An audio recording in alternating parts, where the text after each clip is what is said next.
with project integration management. So project integration management, as the name suggests, it is an integration of all knowledge areas that we have, and this area consists of the high level processes. Okay, the processes which will mostly be carried out by project manager, or sponsor will also have a major say in these processes. So the key learning objective is why manage integration, and then we will talk about the processes of the integration management. So this is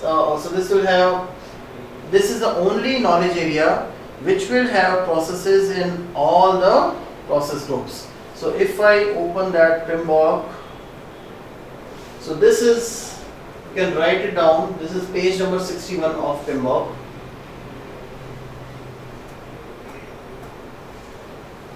So we have the initiating process group, planning, execute, monitor, control, and closing process group.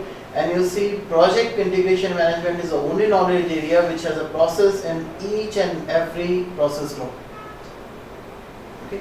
So first we are going to do the process here, the develop project charter, then we will do the develop project management plan and other processes.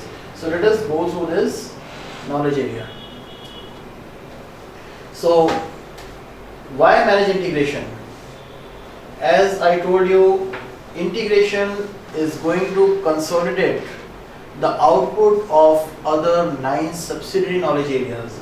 So those 9 knowledge areas, that is scope, time, cost, quality, HR, communication, stakeholder, risk, procurement, and procurement are called as subsidiary project management areas.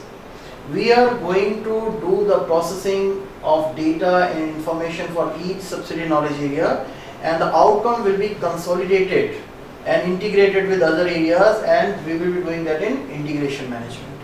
Okay, we will understand that when we go to the execution part and other parts of it. So the first process in an integration and the first process in the project is your develop project charter. So project charter is a process. Project charter is a process which will give you a document called project charter, and the project charter is a document which will authorize the commencement of a project in an organization. It will also empower the project manager to use the resources of the organization to plan and manage and deliver the project. Okay. Important point to remember here is, it is a project sponsor who will release this charter. Project sponsor will sign off and give approval and in this charter. Project manager may be a person working on this. He may provide the information for this charter, but it is the sponsor's responsibility to approve it and sign off. Okay. So before we start with the processes, let me tell you one thing. There are certain inputs. So this is how a process is structured. You will have some input, you will receive some information, you will analyze or process the data, information using tools and techniques, and the process will have some output. So there are 47 processes, and 47 processes has around 520 ITTOs, inputs, tools and techniques, and outputs. It is not, I will not say possible, but I will say it will be very difficult to remember and memorize output, inputs and tools and techniques for each and every process. You must go logically in there. Okay. So first is, you have to understand what is this process and what is a key takeaway from this process. Remember that part. What is the key takeaway from this process, or what is the key output for this process? For example, the output of project charter, develop project charter process is your project charter. What is the charter? Charter is a document which will authorize the commencement of a project in an organization. And what all we need to get it approved, to get it started, we need our project statement of work. That why we are doing this project, what is to be done, not sorry why, what is the exact piece of work that is needed to be done. Isn't there? Then your business case, why we are doing this project, is it for is it because of some agreement or memorandum of understanding with the customer, or is it to regain the number one position, or it is to retain the number one position in the market in a particular product segment, or it is to fulfill some customer requirement and get the financial benefits. Sometimes it can be financial, sometimes it can be non-financial also. Not all the projects are undertaken for financial benefits. Yes or no? Yes, yes, yes. So what kind of projects which you will undertake for non-financial benefits? To get the expertise for the project. Absolutely. To enter into the new market. Absolutely. To retain the customer? To retain the customer, to train ourselves. Absolutely. So you will have to document all that into your business case. And is this under initiation phase? This is in initiating phase. Initiating. Yeah. ये एक glass डाल दी है glass बार बार गिर रहा है पानी. So what I'll do is I'll give you an example and we'll try to link all the cases to that particular example. So coming to the example, you may think that okay, we come from this industry, so we should find some relevant example. But when you go for the PMP exam, PMI is not concerned that you are coming from which industry, which area. PMI expects you to know about the processes and how and where you should use those processes. For example, you buy a car, let's say BMW X5, okay, and you don't know driving. So what you do is you go to driving school and you will ask that person, can you teach me the driving? He will say, yes sir, that's why we are here. We will charge 5,000 rupees and we will teach you driving in that Maruti 800 or the Swift.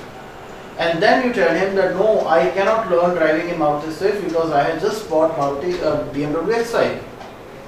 And then that the person says, sir, if you know how to use your brake, accelerator and clutch, if you know how to control the steering and when to change the gear, you can practically drive any car in this world, anywhere in this world, with some minor tuning and minor adjustment, isn't it? Is it true or not? Exactly the same is true with the examples also. Many of the people when I go for the workshop, they always insist that the example should be from our industry, example should be from our work area. If I start giving you the example, first of all, in a forum like this where we have people from the different industry, it is very difficult to find one suitable example. Second is, if I keep telling you about your work area, how will you come to know about the best practices? How will you identify the best practices? You know the working of your organization. You need to know how the work is done as per PMI way or as per the PIMBOK. And then you will be able to do the gap analysis. That what is a piece that is missing from your day-to-day work and start using it there. And examples, if you know the right process, the right way of doing things, you can practically use them in anywhere. I am providing consulting to manufacturing, I am doing consulting to the medical care facilities, I am doing consulting to a multiplex company which involve the construction, electrical, interior, all kind of work. I have a long list of IT companies in my area. So it is not that I have worked in all this industry, then only I can do that. No, because I know about the right way of doing things. And once you know the right way, you can apply it anywhere. So the examples, we will try to take the light, funnier and the humorous examples, because funnier they are, longer they last in our memories. Otherwise, believe me, project management is a very dry topic. Post lunch, if I continue to do with this heavy talks, you will be like this. You will find it very hard to keep the eyes open with the AC on, comfortable chair, isn't it? So we will have to ensure that the examples are such that your interest level is high all the time. Okay. So suppose the way the workshop is going, you like it, you are happy with the workshop. Just suppose, assuming. Yes. Yes. Okay. And at the end of the day, or maybe sometime during the day, you decide to invite me for dinner. You don't have to do that, but just assume. The moment you get this thought that maybe I should invite Nishant for dinner, what will you do? What will be the next step? I will have to plan what I am going to cook. So I'll have to see what all things are available. But you are here in the workshop. Right, actually, you're right, but we'll come to that point. And yes, sir. What do you think? You have to ask me what you want. Absolutely correct. First, you will ask me, you will check. So, Nishan, how are you placed today evening? Are you available or not? Will you accept the invitation of coming to my place? Which kind Which, of of food? course, I'll say yes. I never refuse to the invitations. Okay? And which kind of food do you Yeah. After that, you will say, okay, what are your preferences? What kind of food you want?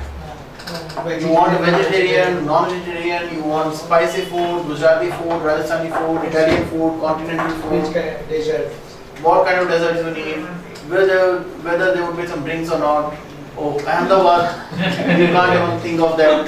You know, that was I was asking him that, you know, Ahmedabad is a dry state, what would you do by calling me there? It's boring. I don't know how people live here. No, it's But I'm other- sure- It's the other way we think. How do people live there? But How the people live outside? Yeah. How do they drink? How do they drink? I mean, it's in which place you are basically. You are used to drink there or not. 1.5 crore. When somebody is drinking, you are thinking, how can they drink? A little alcohol captured. Here. Yes. No, that's For- illegal. In Ahmedabad, for the election. For the election. I don't know. Drink from. So, let's get back to our dinner. So, you will ask, first of all, you will check my availability, you will check my preferences, and then decide where. Location. Okay. So, now let's talk about the objective. Why you are inviting Nishan for dinner? Suppose you had this thing in mind that I am looking for a change, assuming. And you feel that okay, Nishant is doing so many trainings, he goes out, he has good contacts, he can probably refer me somewhere, he can do something. And you set this objective that tomorrow when I ask Nishant to help me get a new job, he should not be in a position to say no.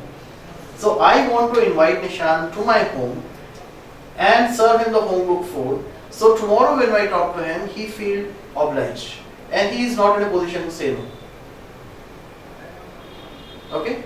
If that is the objective, what will you do is, you will first check my availability, check my preferences, and then you will probably call up someone home that okay, we have a guest coming today at 7:30 p.m. and these are the preferences. He will have some vegetarian or non-vegetarian food, we will have some main course, we will have some starters, and we will have some desserts. Clear? And other things, what are the other factors that you consider? Long-term relation. Correct. To establish. That is again, I am saying when you call up someone, what are the other information you are going to pass? The type of food you are going to have, like, which you prefer. Correct.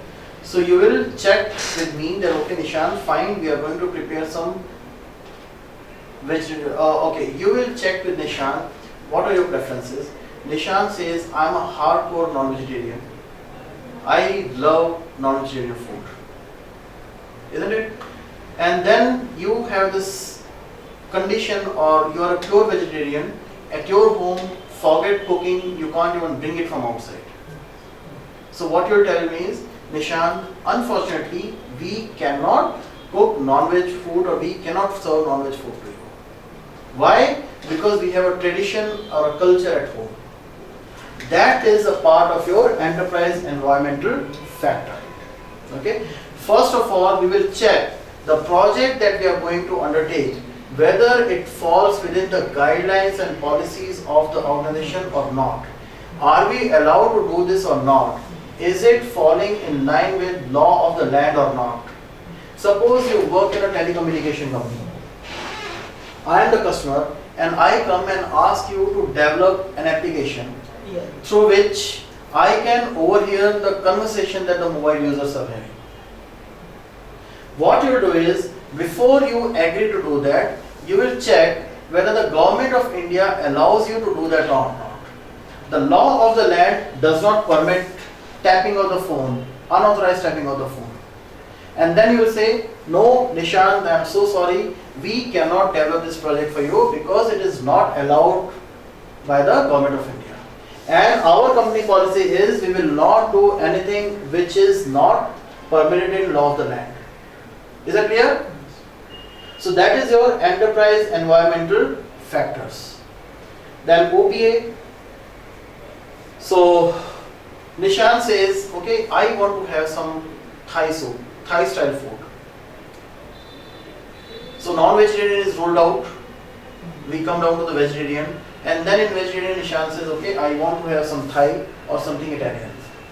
And then you will check whether you have the right kind of processes, right kind of skills in place or not.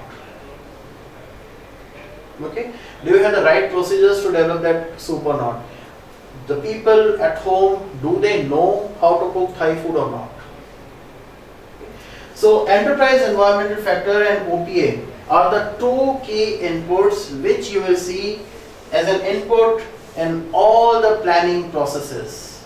Whatever work you have to plan, whatever work you have to do, you will always have to ensure that it is following the enterprise environmental factors. This is your organizational policy, your culture, your market conditions, and your guidelines. OPA is about the tools, the processes, the procedures, and most importantly, historical information. If you have done the similar kind of projects in past, you will use your lessons learned from that project in doing the work in this project. Okay? So, project statement of work, in this case, what you will do is you will pass on the information that we have a guest coming today at 7:30 p.m. and the preference is it was a non-vegetarian, but because of this EEF it got converted to vegetarian. One training should be input. Which one? Training. Training will be there, but not in this process. Develop project charter is a very high level process. Very high level process. Now we are using only the high level information to kickstart the project. Okay.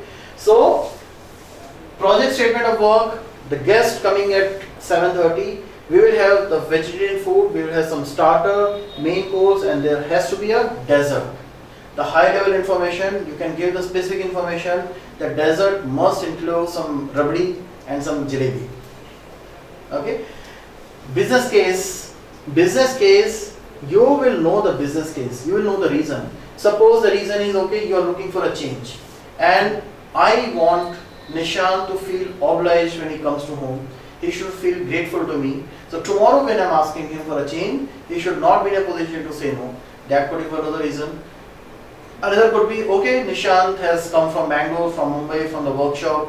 He keeps on doing the training and maybe 2 years or 5 years down the line, I also want to become a trainer, so it will be good to remain in touch.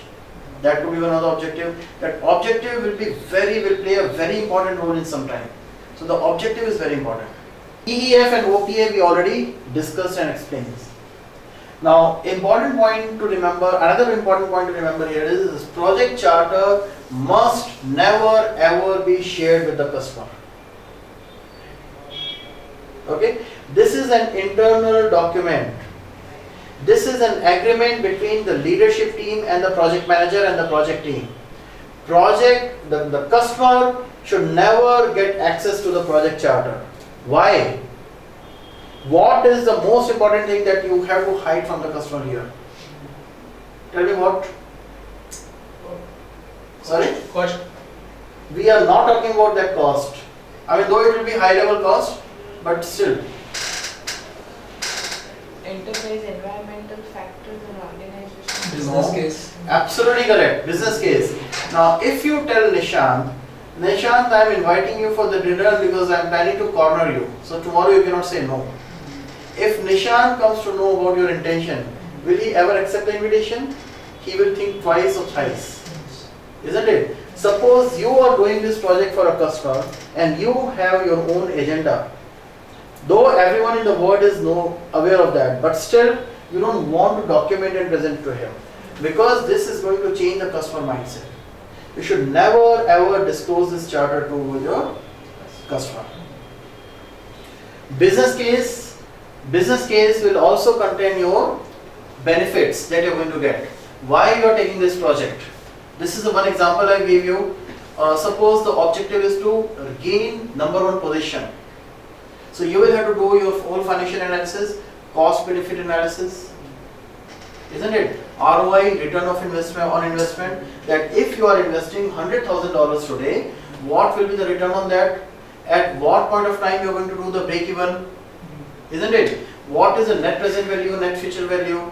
So net present value, net future value are out of scope now. Earlier they used to be numerical questions, but from third edition onwards they removed it. But you should know what is this. When you read, you will get the detail. But net present value and net future value. So what we do is, we calculate that by investing $100,000 today, we will be getting some returns every year. And considering the rate of interest, what is the value of that money which you are going to receive in future as per current rate? Based on that also you do the decision. You will document all these financials and then you will take it to your expert judgment. So expert judgment is a very common tool and technique. Expert judgment is you meet the expert, you meet the SMEs. In this situation, who are the experts? Your company management team, your leadership team, who have expertise and who are the people who are going to provide you the funding.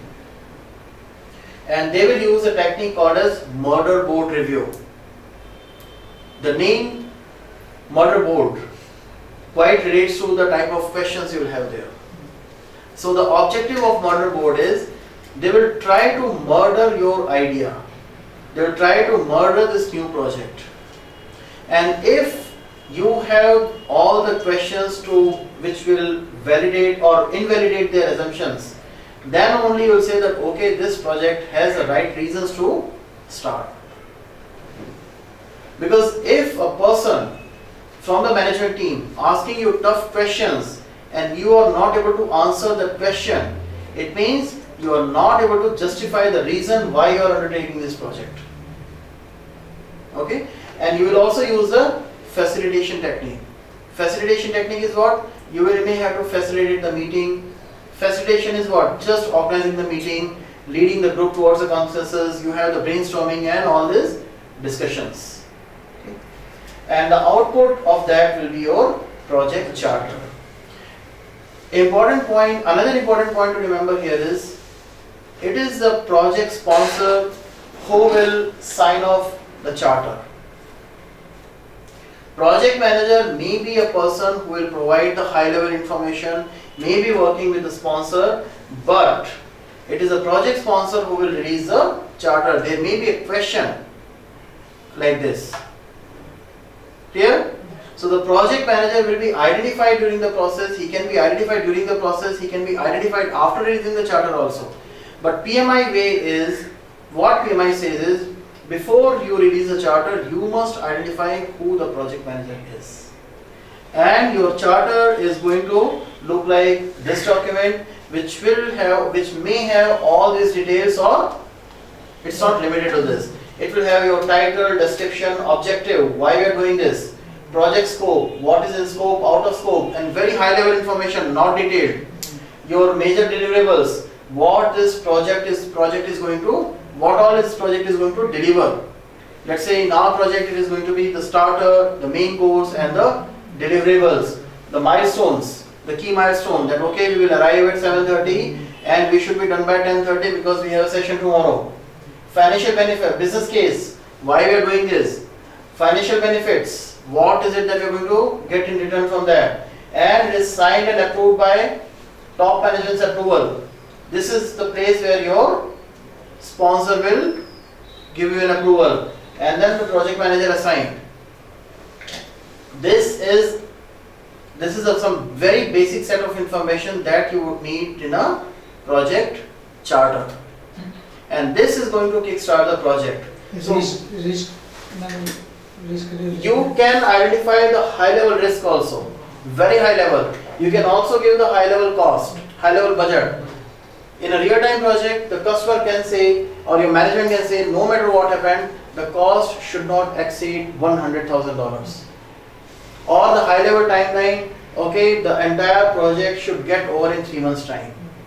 You can also say some very high level one or two risks. One of the risks that you can identify is this, the reason for which you are taking this project or kickstarting the project may not be accepted by the market. Let's say the car, the prototype. You are doing your own all feasibility analysis and study and everything, you have completed the project. But what if that project is not, or the car is not accepted by the users, by the customers? So that is a high level risk. What you should do in that high level risk, all that you are going to document. I can show you a template later on. I can share those templates with you also. I have templates for almost all the key documents here, where you will see that there are some key informations. You can modify and adjust it as per your own requirements. So this part is clear to everyone? Yes. Sure? Any questions? Any doubts? Okay, so let's get started. And we'll see to what point we can finish up today, because normally the way I go is I finish this framework and everything and the integration today on day one. Scope, time, cost, and if the speed is good, then a bit of quality. So day one is your introduction to PMP, PMI, framework, life cycle, organization and project integration management. The reason I keep this slide is because for the people, the audience also, it is a fresh topic, a new topic. It should be an information overflow. Too much of information flowing in one direction, it doesn't make any sense. So day one is this, and day two is scope, time, cost, because these are the heavyweight topics. Scope, time, cost are heavy. And then on day three we do quality, HR, communication, stakeholders and procurement, because they are very light and easy and small topics. HR, communication and stakeholder, they all can be wind up in 2 hours time. And then day 4 is for risk. Risk is difficult topic. Risk alone will require some 3 hours dedicated, 2.5 to 3 hours dedicated.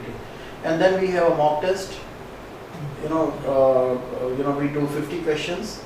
So 50 questions is to give you the feeling in what kind of questions you're going to get in the examination. Because it is very important to understand the concept, and not only the concept, also to learn how to read that question and how to select the right answer. That we are going to spend time on that, and also the tips and tricks and do's and don'ts, and the entire process that after you are registered, how you should prepare for the examination, how you should study in the initial days, how you should study 2 weeks before the examination. During the examination, what kind of questions, what kind of screen, what kind of application you have, so you are ready for everything. That will one day. So we will finish the integration and then we will see what time it is and we'll take a decision accordingly. If you want to continue the scope, I'm sure I'll be alright in another half an hour's time. Because for me it's a regular thing actually. The project charter. So project charter, as I told you, is a document which is going to commence the project in an organization, and this will empower the project manager to use the resources of the organization. Once a charter is released, so if I get back to our example, what you will do is you will pass on this information to someone at home with a high level information that we have a guest coming there at 7:30 and vegetarian food, and combined with starters, main course and desserts, and the time is it should get over by 10:30 because we have a session tomorrow, and some other information which we are going to discuss later. After you have released the charter, now the person at home will become the project manager. So if you are thinking you are the project manager, no, you are not. You are playing the role of senior management or sponsor. Okay, so the person at home, it could be your maid servant or anyone at home, is the project manager. So what you will do is you will pass on the information and then say, okay, fine, I will talk to you in the next break. Now the project manager will become the captain of the ship, and the project manager will take it forward from there. So the next step that the project manager will have to do is PM will start working on developing the project management plan. So the develop project management plan process. The output of this process is your project management plan, or you can also call it as master project management plan or consolidated project management plan.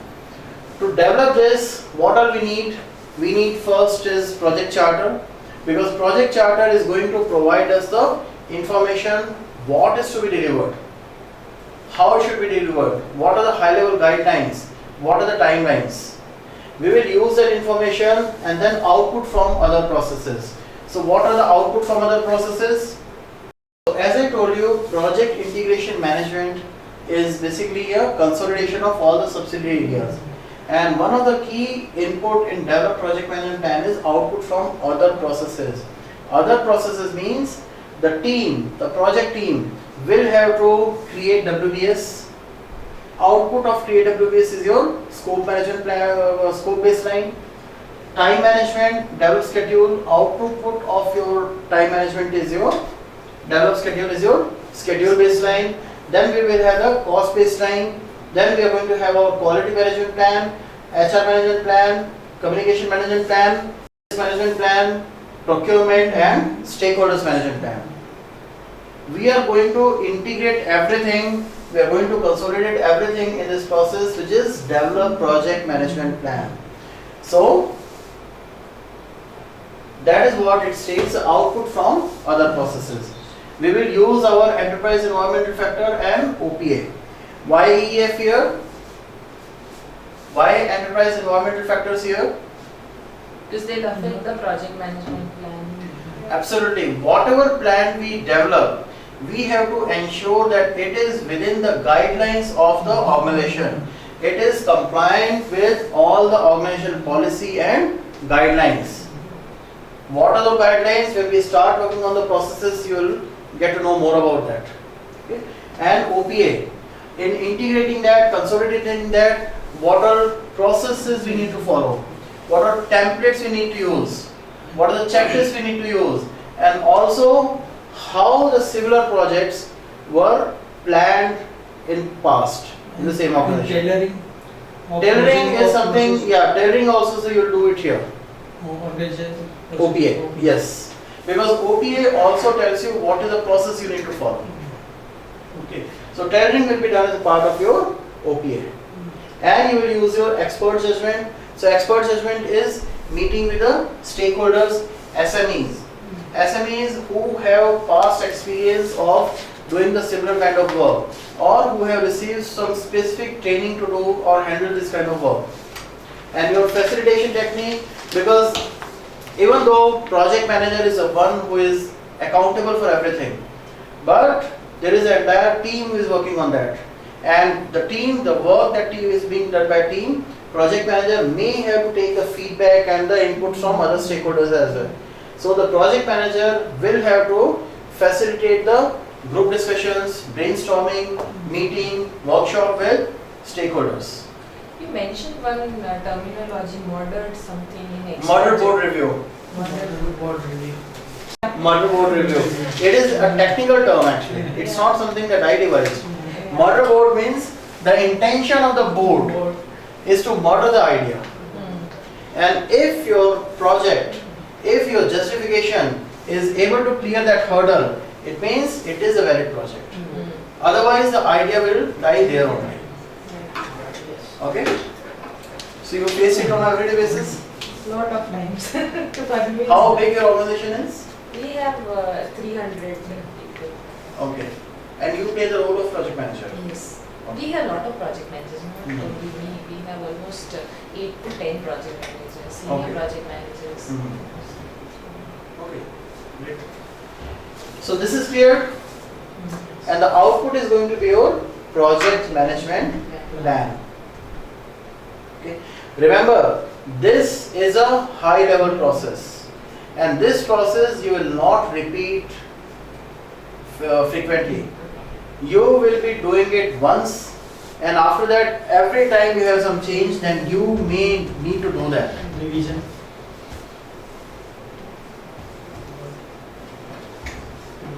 P, D, C, A, change. Only when you have the change, you will update your plan. Okay? and then also you need not to run this process separately. Output of this change will be updated into your existing plan. DC, both are unknown. P for process. Plan and Do, check, act, and change. Okay. Plan, do, check, act. I am so sorry. Please tell me. Let me know if you are not familiar with the terminology. Knowing the terminology is very, very crucial and important. If you are not familiar, please let me know. I'll explain it. WBS, do you know? WBS? Yeah, work breakdown structure. Work breakdown structure. Yeah. Work breakdown structure. We'll come to that. We'll come across a lot of terminologies. This is clear? So you will ideally be doing this process only once in the project. Only one time. And once you have developed the project management plan, and if you need any modification or alteration into that, it will be done only and only through change control process, which we are going to see later. We will talk about that also. Is it clear? Okay. Once we have planned it, then we will move to the next process, which is called as direct and managed project work, or it is the do part, where whatever work we had planned, we identified some deliverables, we will identify some activities, whatever work we have planned, we will lead and perform that work. It means we will do that work. And not only do that work, in case if there is any change. So suppose we planned it and then we did the work. When we do the work, we will have some work results. Yes or no? As a result of our effort, we will get some work results which are technically called as deliverables. We will do the check. Check means we will compare it with our plan. We will check whether anything has changed or not. It is as per plan or not. Sorry? VNV, verification. Variance analysis. No. Verification and validation. No, that will not do. We will do that, but we don't use that terminology. Verification and validation. In scope, we will do that, but we will use it in a different purpose. Here, the right term right now that I am going to use is monitor and control. Okay, we have a process called as validate scope, but we'll come to that later. So whatever work we have done, whatever work result we have, we are going to compare that with our plan, and we will try to figure out if anything has changed or not. And if it has changed, it means we will have to act. After we do the analysis, we will have to act. And if we find some elements have changed, then we are going to follow the change control process. Now this change control process can happen for two reasons. First is for preventive action or for corrective action. You understand the difference in preventive and corrective? Yes. What is preventive? You take actions to Stop it from happening or occurring. So let me ask you a question. Suppose I shift here to Ahmedabad and I buy a villa, beautiful villa on the outskirts, and that place is full of mosquitoes, infested with mosquitoes. First day evening, I am sipping hot coffee or tea in the lawn and I get mosquito bite. Night I have a fever and I am admitted to hospital, diagnosed with malaria, remain in hospital for 4 days, get the treatment, come back home. The moment I come back home, first thing that I do is I do pest control. So that pest control is a preventive action or corrective action? No. Sorry? Not correct. Preventive action. Preventive. Preventive action? Corrective action. Corrective action. Why it is corrective action? Because after you are realized mosquito is Yeah, I realize that okay, I got later malaria because later of okay. If you means You must have realized Correcting before, future before mistakes. building your villa, buying villa, you must have done it before staying there. Okay, then tell me, what was this going to hospital and getting the treatment done? Was it preventive or corrective action? That's a correct. Correct. correct. That was corrective. Action. When I shifted there, I didn't do anything about the mosquitoes. I got the mosquito bite, I got admitted, I got the treatment. That was a corrective action because some damage had happened and I did the damage control. That was corrective action. I came back, I became well, I came back and I did the pest control. That was my preventive action because I wanted to prevent it from reoccurring. That was preventive action. Okay? So we will identify the factors. Two things we are going to do. First is what has changed. Second is why it has changed. For what has changed, we may take corrective actions, we may do the defect repair, we may do the rework. But if we at the stage of planning, then it is a corrective preventive action. No, I'm coming to that. Wait, I'm coming. No. At the Please, stage of change, let me complete first. Okay. then corrective. Something has changed. I need to figure out two things. What has changed and why it has changed. Okay. The whole purpose of doing direct and managed project work is we can do work and we can also implement the approved changes. Okay. So when I look for what has changed, I realized that I wanted to do something. Let's say I wanted to manufacture this pen, a die which will make this pen. Okay, and I made some mistake in taking the measurement, so the final output is not correct. Now I can't do anything. I will have to go and do a rework. I will have to go and do some corrections. Okay, so this is, I will go through the change control process and I will get the permission for doing the rework. Second thing is, I find out that why it happened. What was the reason because for this? So maybe the resource did not take the requirements correctly. Maybe the person who is working on that did not use the right tools. Maybe the person who was doing it did not spend enough time in making the design and cross-checking the design.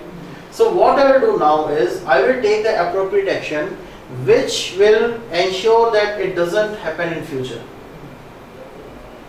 Isn't it? So two actions that I have taken is preventive and corrective. And what we do is we try to find out the factors which are causing this change. And by preventing or corrective action, we try to influence those factors. Is it clear? Okay. So we will do the change. Now for change we have a different process here which we are going to review after two processes, which is called as integrated change control process. We will request a change in that, and the change process means there is a governing body which is called as change control board. The request will go to CCB. CCB will review that change. What they are going to review is what is the change, who has requested this, what is the impact of this change on other constraints or other competing factors, what if you do not implement the changes. What will happen if you implement the changes? What will happen if you don't implement the changes? These are the key informations to be reviewed by a change control board. Price escalation. Could be anything. It could be escalation, scope creep, raw material cost escalation. It could be some risk. It could be some resource availability, non-functioning. There are hundreds, thousands of reasons. Okay. So once change control board reviews that and approves that, we are going to update our plan, and at the same time we are going to do rework also if needed. That is why one of the input that you see here is approved change request. So what is the output we are expecting here is deliverables. What are deliverables? Work results. We are doing the work. The process is do direct and manage project work or do work. We are doing the work, and as a result we will have the deliverables. And we will also have the work performance data. Work performance data is the raw data or raw observation associated with that deliverable. So suppose there is one activity, this is an activity which was supposed to be done, and this activity is over, and you get the associated information that it took 4 days. Raw data or the work performance data is just simple this data without any analysis. It took 4 days to complete. Okay. And if we feel that something is not going right, so there are two things. First is the change. The trigger for that can come in monitor and control when you check the final output. Sometimes while doing the work also you can find out whether we are following the correct process or not. Isn't it? Have you heard that story that there was there used to be a very famous ad also, you know, the iodized salt, ad of iodized salt. That guy is sitting on a branch and he is cutting the same branch on which he is sitting. And then someone comes and suggests that person that if you do this, you are sure going to fall from that branch and fall from the tree. It means what? That person is doing some work, and while doing the work, he realizes that by this process we cannot achieve what is expected from this work. Isn't it? It is not that you will have to finish that work all the time to get the result. Suppose you are going somewhere in the car, you are familiar with the route, you are going somewhere in the bus, you are familiar with the route. The bus is supposed to take a particular route from A to B, and on the way you realize that bus has taken a detour. You will immediately find out that if we go by this route, I can never reach to B. Isn't it? So that is while doing the execution only, you realize that something needs to be changed. Maybe the process needs to be changed. This we are going to do this again or review again when we do the quality assurance. So while doing the work, if you realize that you are not following the correct process or using this process, you will never be able to get the desired results, you will raise a change request. And when we change a request, it will go to your change control board. Change control board will either approve it or reject it. If it is approved, it will be updated into the plan and you will redo the work. If it is rejected, it will just die here. Fine? Another output is your project management plan update. What we are going to update in our project management plan? So project management plan is not one document, but it is made up of multiple documents. So when I say project management plan, this all your change management plan, communication, configuration and so on. These are all the documents which will be a subset of project management plan. And you may update one or more than one. You can update your different plans, you can update your performance against the cost baseline. You can also come up with a process improvement plan. You can also update your progress against this scope and some other documents. And another output here is project document update. And whenever you see this project document update, then we may have to update one or more than one document from the list of this. These two, project management plan and project documents, are not mapped to each other. Please do not make a mistake of thinking that okay, change management plan is linked to activity attributes and project staff assignment. No. These are two different set of documents. Is that clear? So whenever you see project management plan update, it means you will update one or more than document from here. Whenever you see project document update, you will have to update one or more than documents from here. Okay? Depending on the process, depending on the work that you are doing. So when we do our direct and managed project work, what all documents we can update here? Because we have seen one of the output as your change request.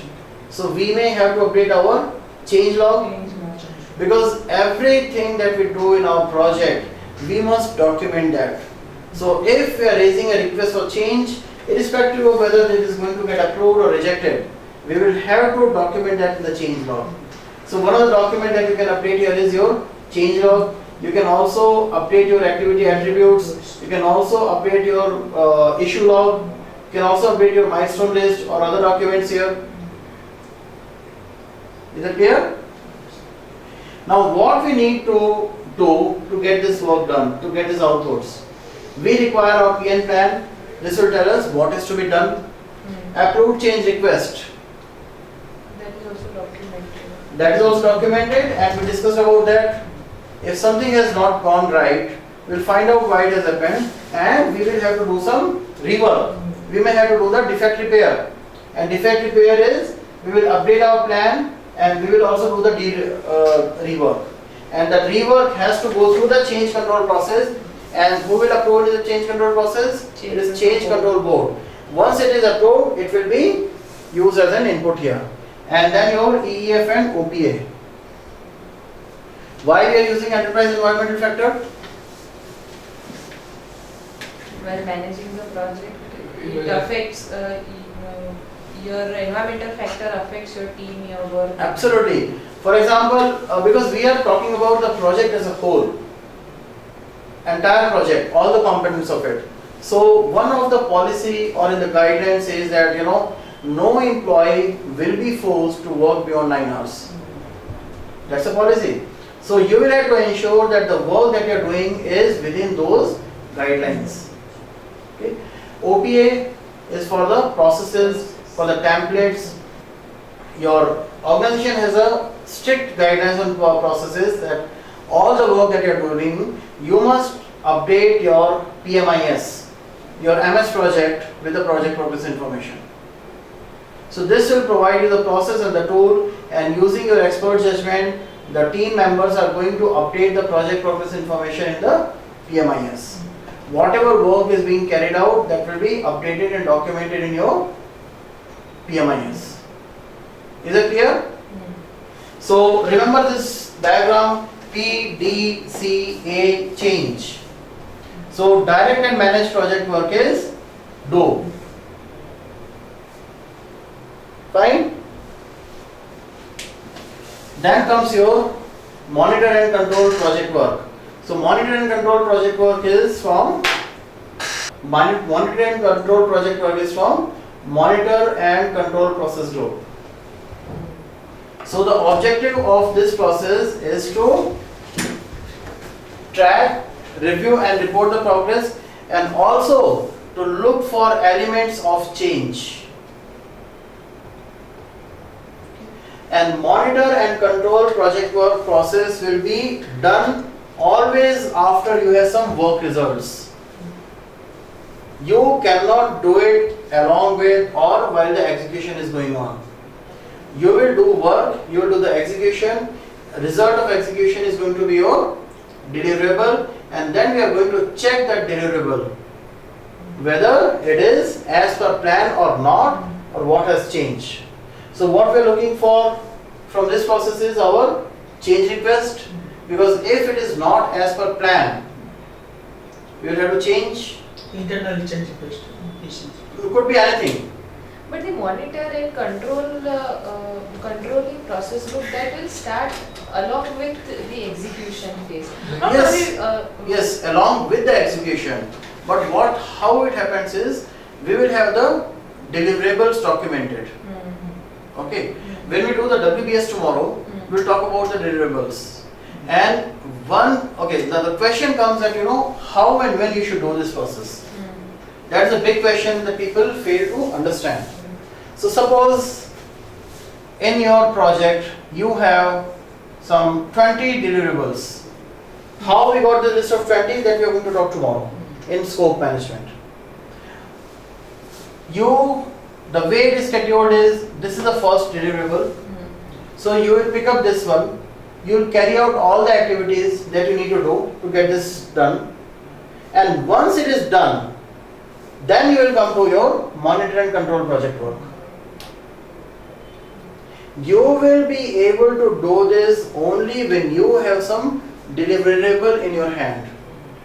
Now that deliverable could be anything. It could be as small as you can imagine, or it could be a big one also.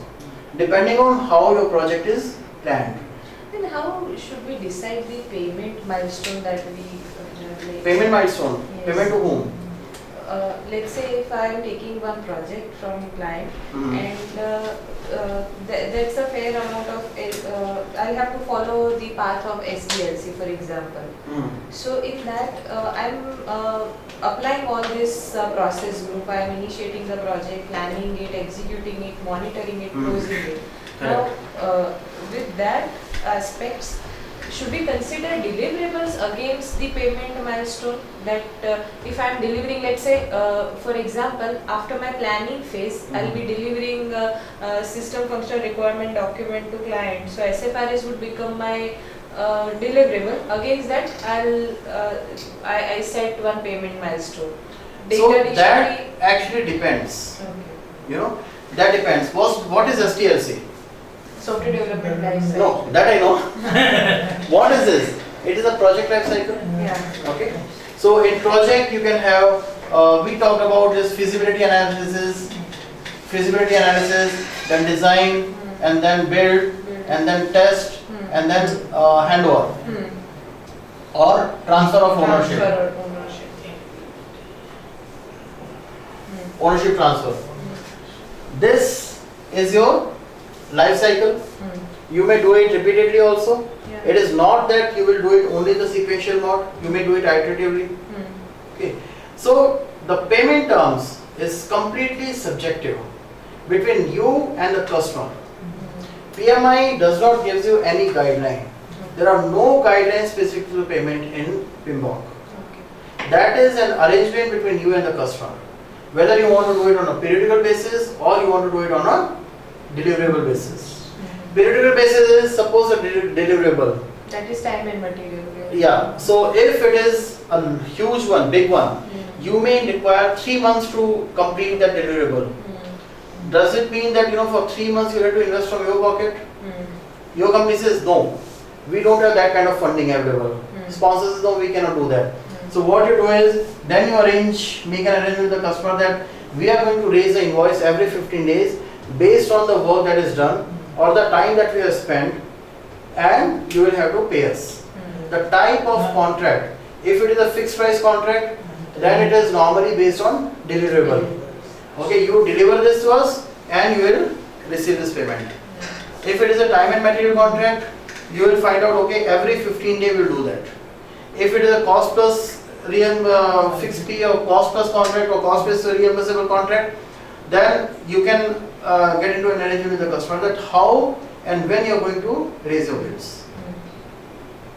Okay. But there is no specific guidance in PMBOK for that. But did you understand on what factors you should decide? Yeah, based on customer relationship. I mean, which contract TMM. Based on type of contract, based on your arrangement with the customer, you will decide what point of time you are going to raise the invoice and whether it is going to be a deliverable based or time based. This monitoring part of it. Suppose the work is in progress, like my quality team, they will inspect during the progress also. So that will be. Yeah, that we will do in quality. That will do in quality. Project quality. Okay. So here what we need to do is, once we have that deliverable, then we are going to check whether this deliverable is as per plan or not. Whether it fulfills customer requirement or not. Okay. If yes, fine. If no, we'll raise a change request. And to do that variance analysis, what we need is project management plan. That means what is to be done. We will also have the work performance information. So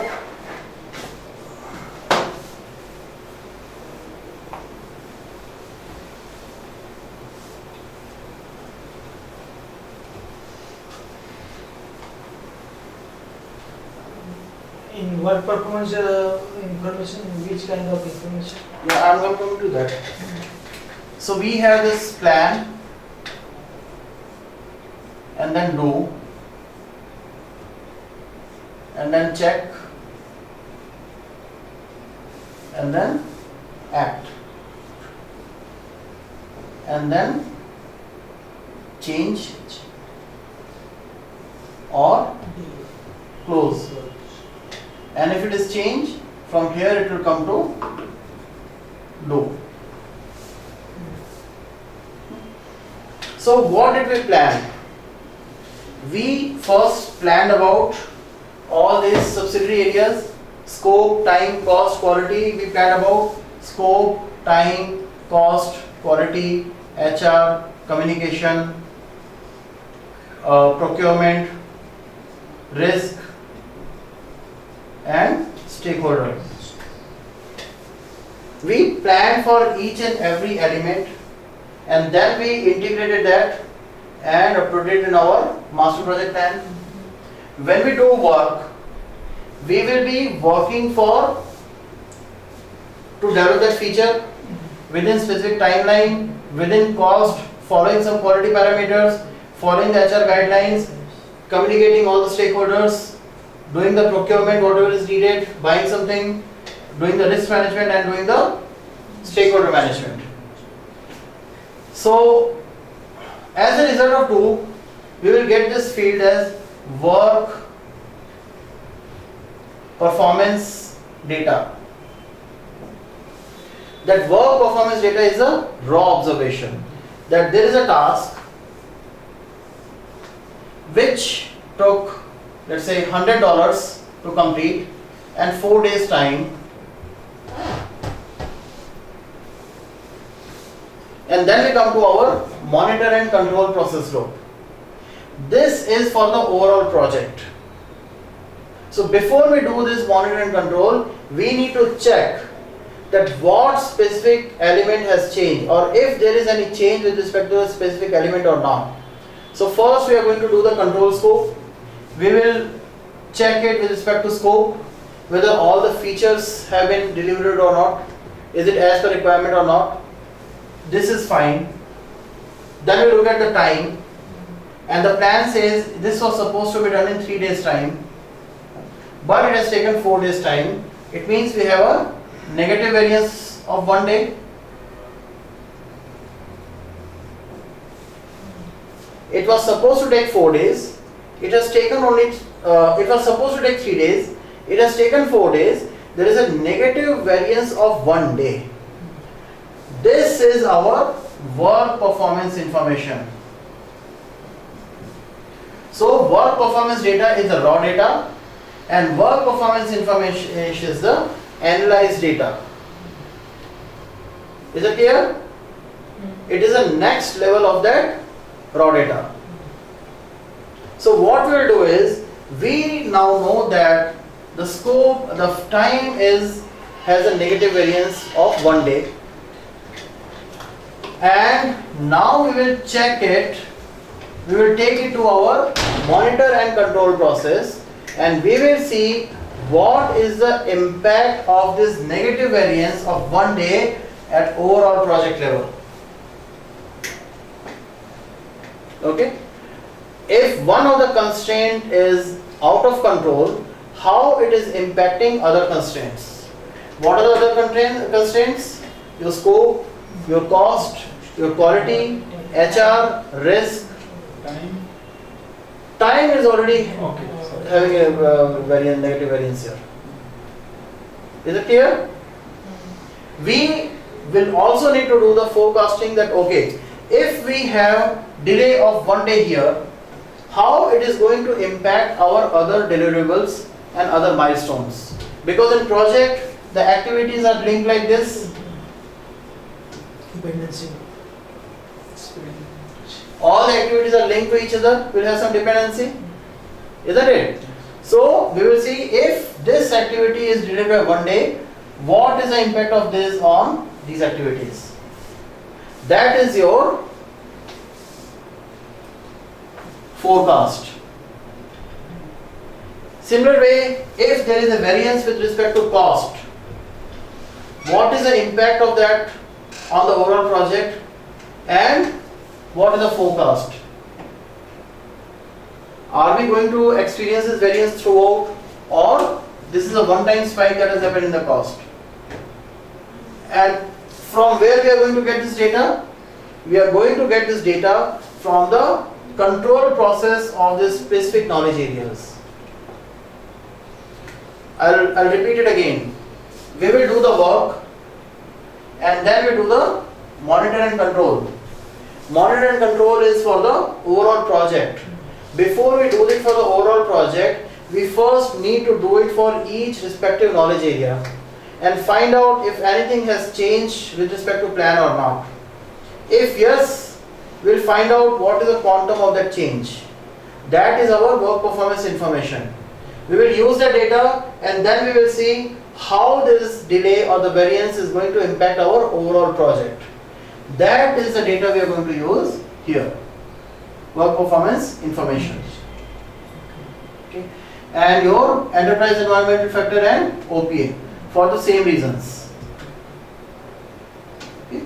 That whatever work we have to do, it must be within the organizational guideline. We are going to use our expert judgment. Expert judgment is what? Meeting the stakeholders. Yes, meeting SMEs. SMEs, meeting SMEs, or taking input or feedback from those people who have some specialized expertise, who have handled similar kind of projects in past, or who have received any specific training in this. Analytical techniques. Analytical techniques is a whole long list. You will use any of this technique here. It could be a regression, grouping method, root cause analysis, causal analysis, root cause, and then once you have identified the reason, then you will do the Pareto.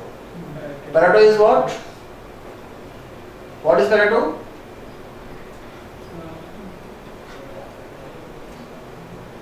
Someone, you said Pareto. That is Pareto analysis is finding out, first of all, you need to find out how many reasons we have for this deviation, and then which of the reasons require higher attention. Because 80% of defects are because of 20% of the reasons. yes, sir. Yes. If you are able to address those 20%, you will bring down the defects by 80% immediately.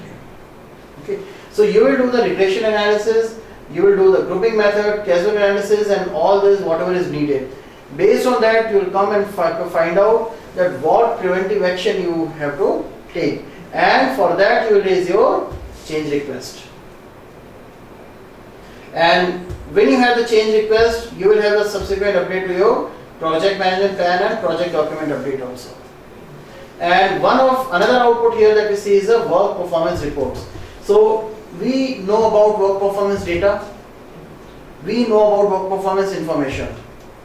And one performance information is, let's say this activity, raw data is, it took 4 days time. When we analyze that, we got this information, there is a negative variance of 1 day. Now we are going to put that into the overall project and we'll see what impact this has on the overall project. And we are going to prepare our dashboard or report, which is also called as electronically publish the report or the dashboard. Is it clear? That is your work performance report. So we will see how the overall project is progressing, where the overall project is heading to, what impact or deviation this delay has caused, if there is any. Clear? Any questions, any doubts? One point that we did not discuss here is validated changes.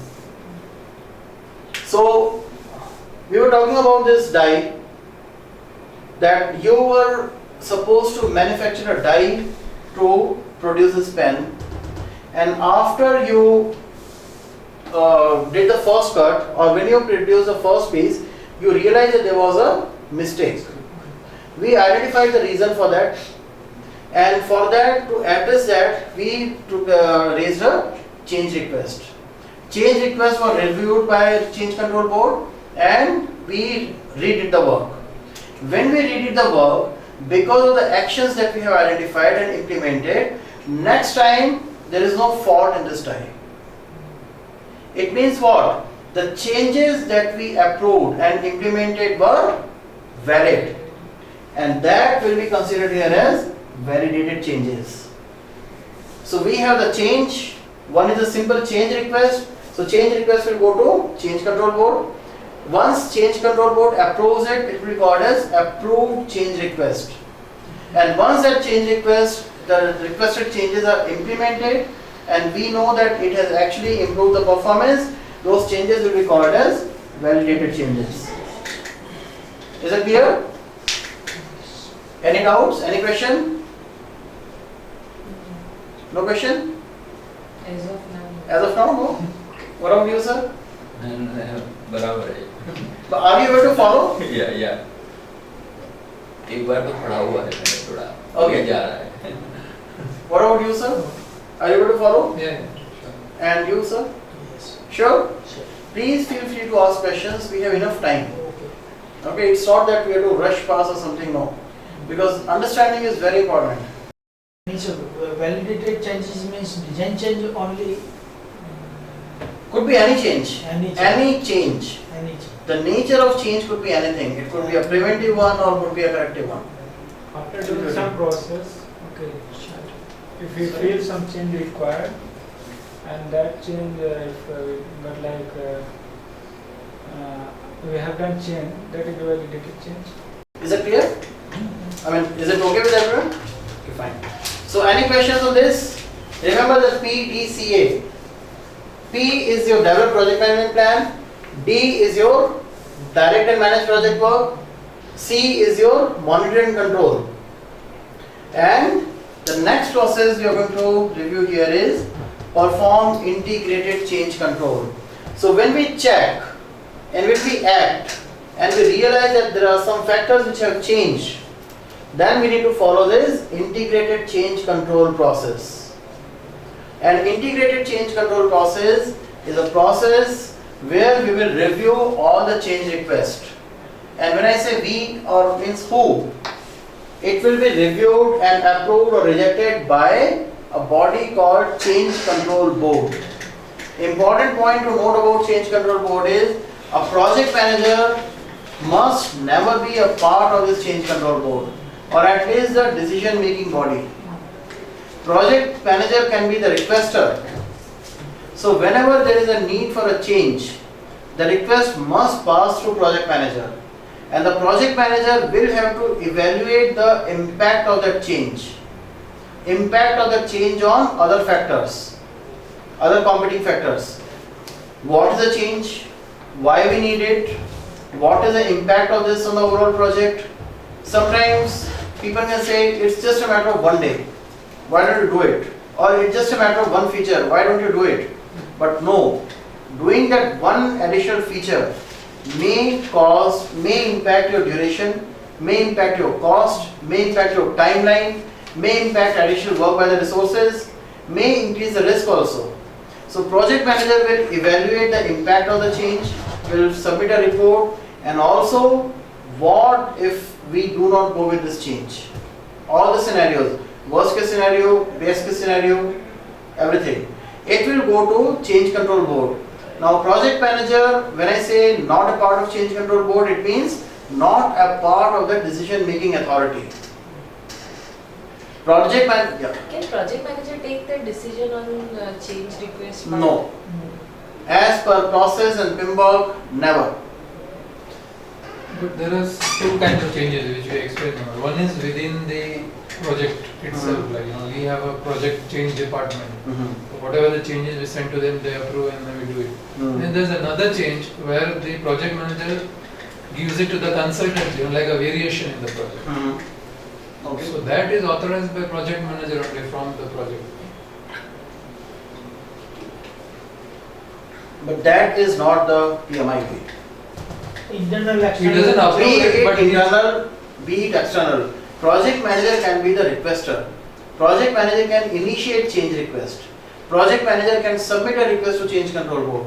Project manager is the one who is going to evaluate the change request, impact of the request, and other analysis. So he have to send all those to change Yes, control board. to change He will control make board. the decision. And the change control board will be made up of can be your stakeholder, senior stakeholder from the team, senior team members, can be your project sponsor, can be a customer representative also at times. Okay? But project manager will never be a part of that decision making authority of change control. So companies have that kind of environment where project manager takes a decision, but that is not the best practice. Clear? So what we need to do here is But we need to in yeah. some company develop some product, Yeah. then no during the development of product, customer is not available. Customer is not available. Because we are going to develop new product, financial accounting system. Okay. Right now we have no customer. You have no customer. It means you are not developing for someone, but you want to launch it in the market. Launch in market. Then tell me who is your customer? Development. Tell me who is your customer? Our CEO means boss. Your marketing team is your customer. Marketing team. Sales and marketing team, because But they are the sales and people. marketing team also not established right now. Then someone will have to be the customer, na? Someone must be at the receiving end of this product. You are a part of the development team. You are going to develop it, and whom you are going to hand it over to? After the development, we will decide marketing strategy and launch the product. So yours is a very exceptional case, okay? Because it is a very small. Is it a startup? No, this is just example. In which case, in this case, CCV is not. See, in this case, okay, you are giving the example of a company who have 10 people. Okay, those 10 people are doing your marketing, they are doing the development, they are doing everything. So you can't expect to have all the processes implemented as it is there. You need to have some kind of system and structure in place first. Okay, and I'm not saying that 10 number is too small, you can't do that. You can still do that. You can now identify that, okay, who is at the receiving end? Who decides that whether this will sell in the market or not? If you are putting that much effort, then some thought has to be given into that who is going to use it as end customer. Then only it will make some sense at the end of. Absolutely. Who asked you to develop that project? Our boss. Your boss. So he's your client. Who is giving you money for that? They earn money from another project, another No. activity. Who is approving the money for this project? Who approves your bills and all the receipts and everything? Boss only. Boss only. So he is playing the role of sponsor, and at the same time he is your customer also. In your case, unfortunately, because you don't have that structure, so you will have to go with this one. Clear? So now I think you can go back and check, okay, who is my customer? Okay. Because someone has to be there at the receiving end. And I think if it will be a very wrong approach if you say that, my customer and the sponsor are the same thing. Because it is very, very important to have someone who will do some kind of criticism or do some reality check. It is very important to have a person on board, especially in your case, who will wear the hat of a devil's advocate or the motherboard review. Because if your product cannot tolerate that criticism, it means it is not going to sell in the market.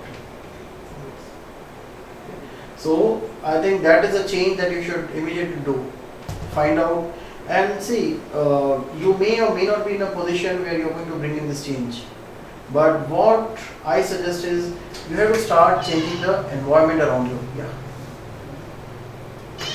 You will have to start changing that environment around you. You will have to start changing the surroundings, isn't it? And then you will see the things are changing at their own. There is a very famous story. A person takes his son to a sadhu, and he says that my son eats too much of jaggery. Good. And then sadhu says, okay, I will tell him not to eat, but please come after 15 days. And he goes after 15 days again, and then he was asked a question that, why it took 15 days for you to tell him the simple thing? And he said, because I was doing the same thing earlier. So first I quit that quit eating that, and then only I was in a position to tell the employer that please stop doing that. So first we need to change ourselves. Implementing the standards and the best practices require a cultural change in the organization. And cultural change, if it is not happening in top-down fashion, it cannot work. And that is very difficult to That is very difficult. So what you can do is, you can start changing the environment around you. You start changing the way you used to work earlier, and you will see things will start to change. Or Yeah. you go to that environment. Sorry? Or you go to the other environment. Or you go to the other environment. Yeah. Or you go to the other environment, but believe me, any company you go, you will find some issues, something or other thing there. No matter how structured they are, no matter how process driven they are. Accenture is one of the most strictly process driven companies. They have very stringent processes. Cisco is a completely process driven organization. HP, they say it is process driven organization, but it is not. When you get inside, then you will realize all these things. And in these big companies, it is not possible for me or you as an individual to bring in the change. All we can do is we can change our surroundings, change our environment. That also doesn't give an assurance that it is going to bring in some positive changes or not, because the people around that or the receiving end of that change will also have to adopt that. And there, what works is your smile on the face, your competencies, interpersonal skills, your management skills, your communication skills, lot of things, leadership skills. Yeah. So it's not a thing that we can implement immediately. So integrated change control process, what we are expecting from this process is a approved change request. If it is approved, you will have the approved change request. If it is not approved, it will just die here.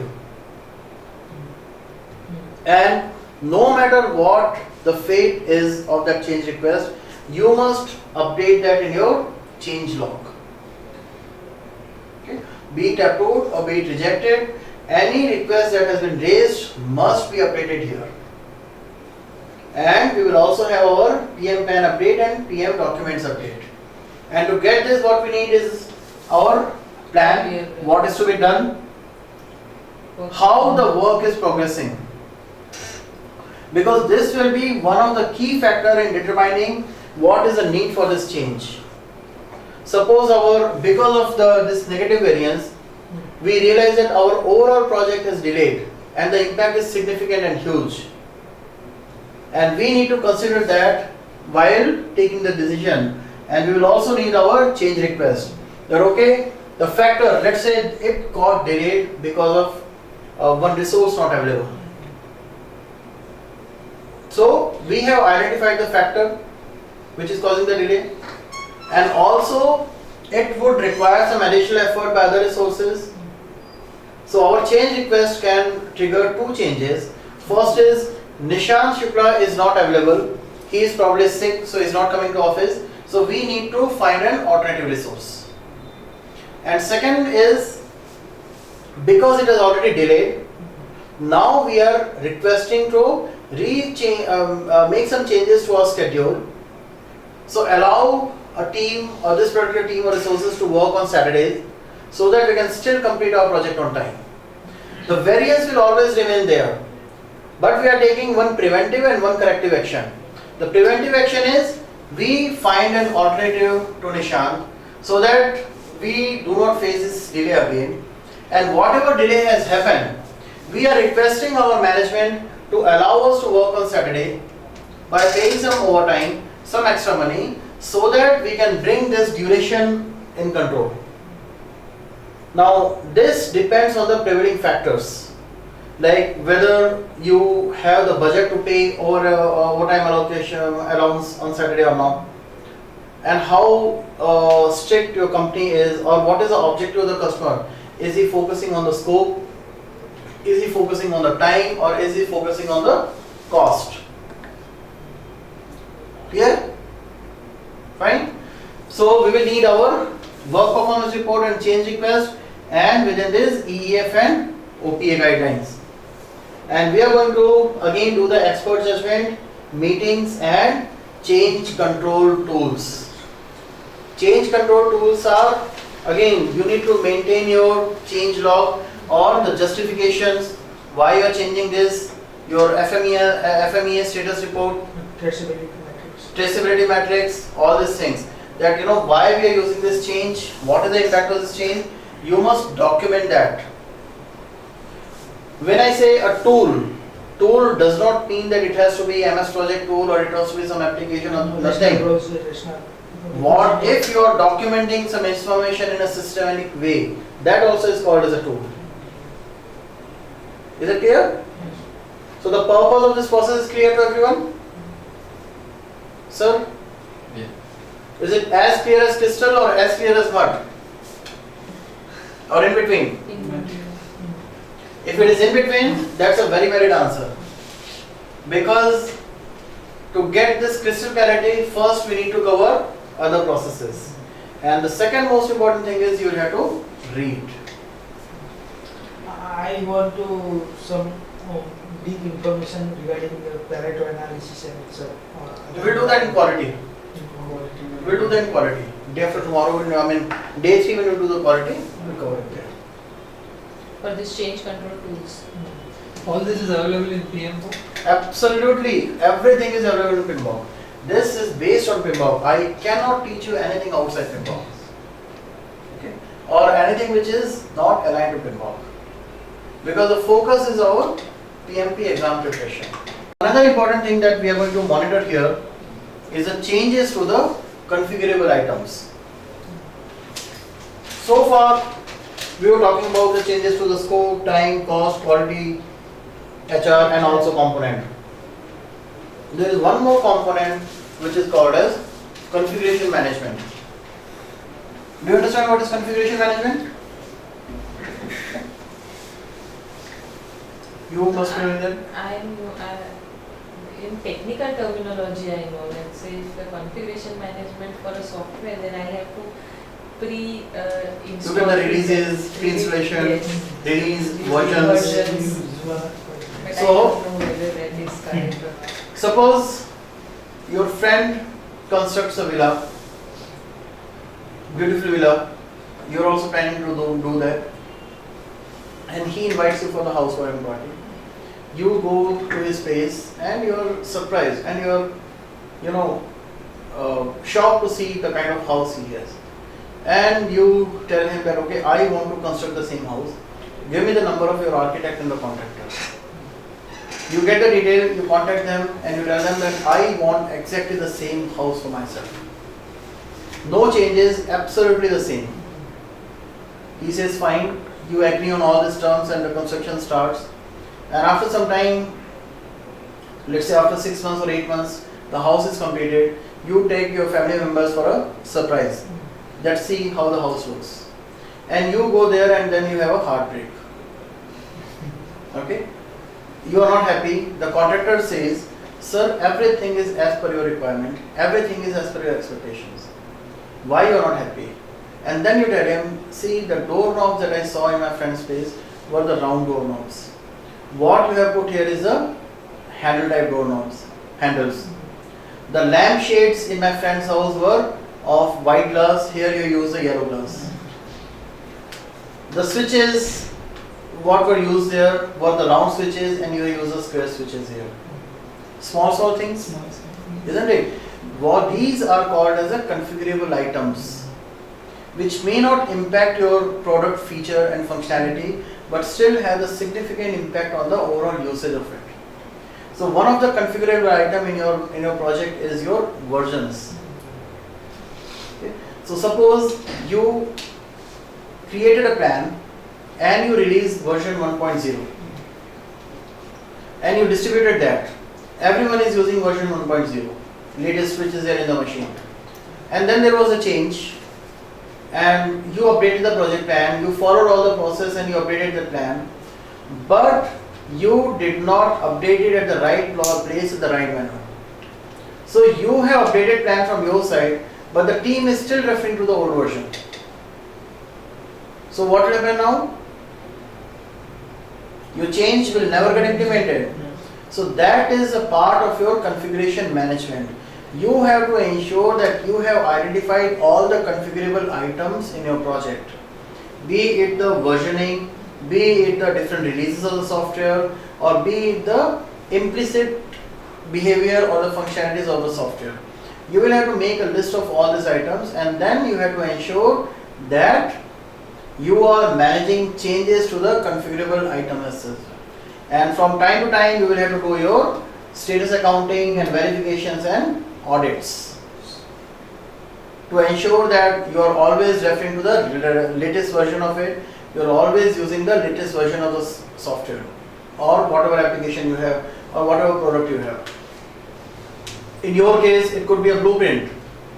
So your architect has given you a blueprint of the layout.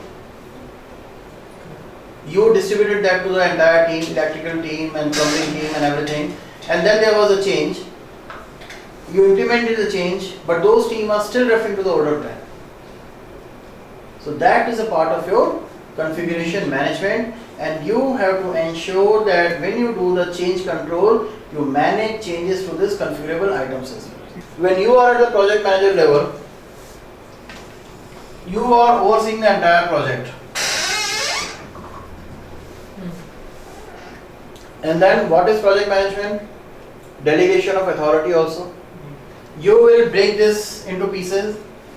You will delegate it to these people, and they are going to work there. They will have the limited vision. They will have further teams working there under them. Let's say these two people. This person has visibility only to this area. Yes. And this gentleman works only here.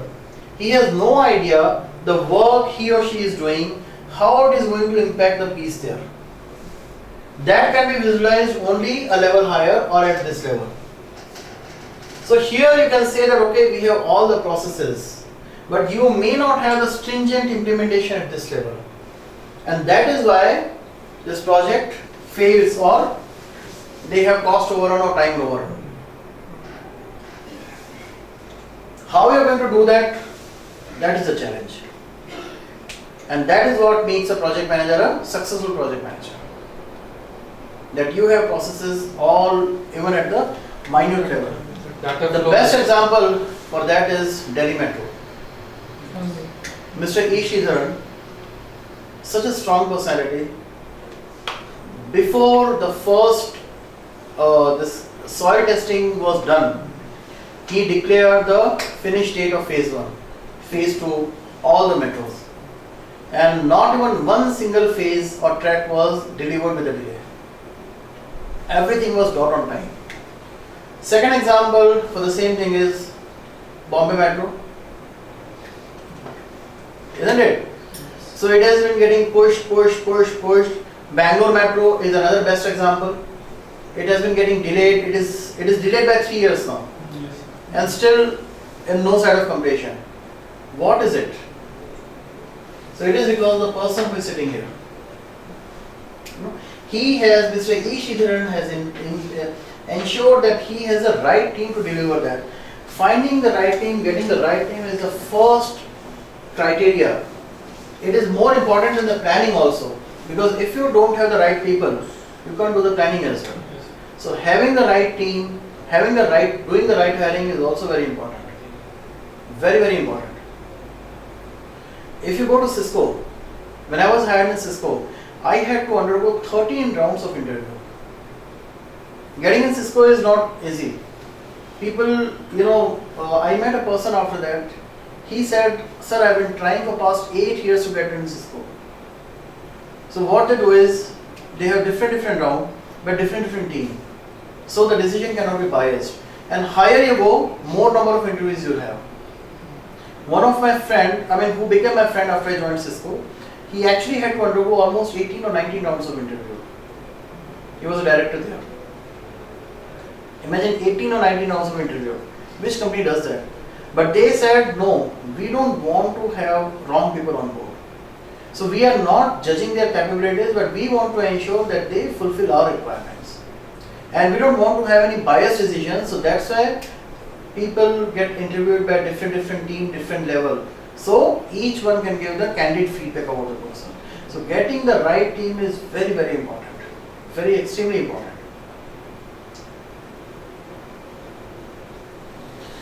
And at the same time, if you have people, if your company has already given you the people, you have no authority or you have no control over them, you can't change them. But then you will have to move away from the position of project manager to a project leader. You will have to lead you don't remain a manager, you will have to become a leader. So what is the difference in a manager and a leader? Leader has to go deep inside at the root Correct, level. at the root level. To actually experience the problems that the bottommost layer is facing. Absolutely. And give the solutions. Fantastic. So unless a person is aware of the problem or the challenges, see, I am not saying that this happens only because of the inefficient people. No. It could be because of lack of visibility also. That is why in the companies, they organize these coffee talks, small sessions, the information gets percolated. So if leadership has taken a decision that we want to change our policy, so your CEO and their first line of reporting will take some decisions. And then each one of that will start percolating that below the level. And they will ensure that the last line of manager, they also have a meeting with their team and they make everyone aware that okay, we are doing this change and why we are doing this change. Unless they know the challenges and the problem faced by the people at the bottom level, how can they ensure that the processes will be implemented and followed upon? That is very important. So when we talk about PMP, it is not just clearing the examination. It is a way of doing work. It is a discipline which you will have to understand and you will have to live that experience. Clear? So I think to an extent that answered your question. Very long answer, but Nice. sorry, Nice. but that's the appropriate one. So we have this toolbox talks like this, This toolbox talks where to the extreme worker level they have Okay. on a regular basis. yeah, it's very important actually. Some people think that it is waste of time. Even I used to think the same way. I mean, I have no shame in accepting that. I used to think the same way. But as I told you, we all learn from our mistakes. I had some failures, and because of those failures only I could climb to that level. You won't believe my first workshop that I did 10 years back at Wipro was a disaster. Major disaster. And whatever I am today, I give the entire credit to that failure only. If I had not faced that failure, I probably wouldn't have got into training. And I had no idea that how it is going to change my future. So we'll talk about that later. So right now we'll need to get back to our course. So we are more or less done with our break. So you will get whatever clarity you have, you will get a better clarity when we move to this specific distinctive knowledge areas. And the next is the last process, that is your closed project or phase. So in your project, suppose there are 20 deliverables. So we will do this PDCA cycle for each of the deliverable. And once all the deliverables are completed, then we are going to move to our close project or phase. We will not do this process at completion of each deliverable. We are going to revisit this process when we do the scope management tomorrow. Okay? Because this actually has an important component coming from specific scope knowledge area. So once all the deliverables, all the factors for which the project was undertaken or for which the phase we were doing that is achieved, Then only we'll move to close project or phase, or this is also called as the administrative closure. Okay. So what we need here is final product, service or result transition.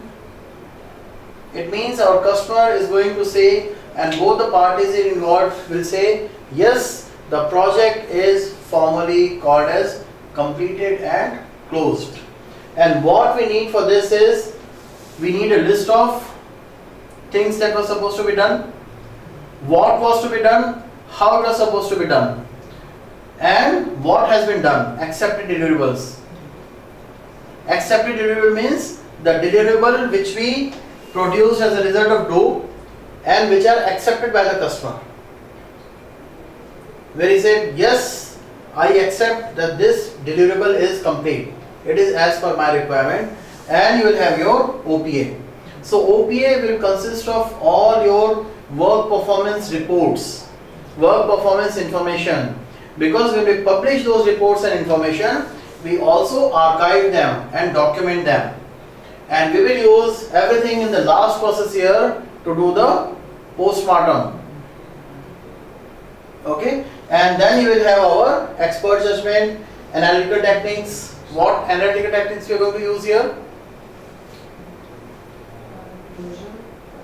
Your trend analysis. Suppose the agreement between you and customer said that there should not be any deviations or any delay.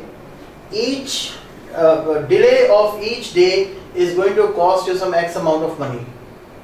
Then you will use the analytical techniques, you will do the trend analysis, you will pull out the data from your archive and find out how the deliverables were met, where all you had the deviations.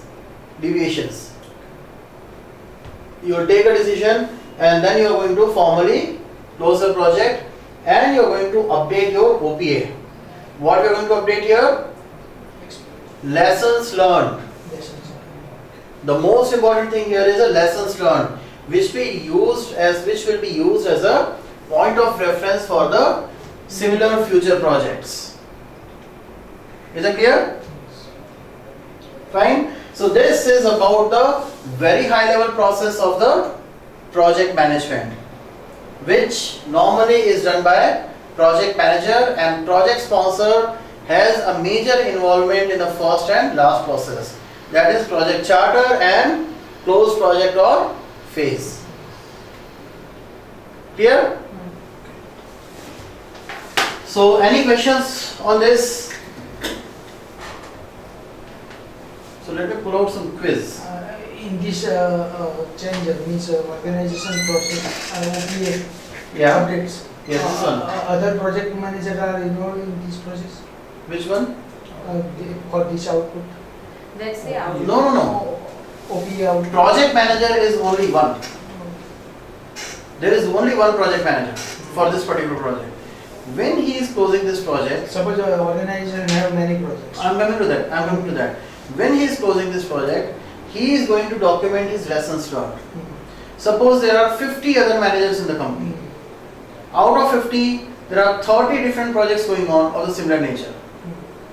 Those 30 managers can refer to this as a historical information.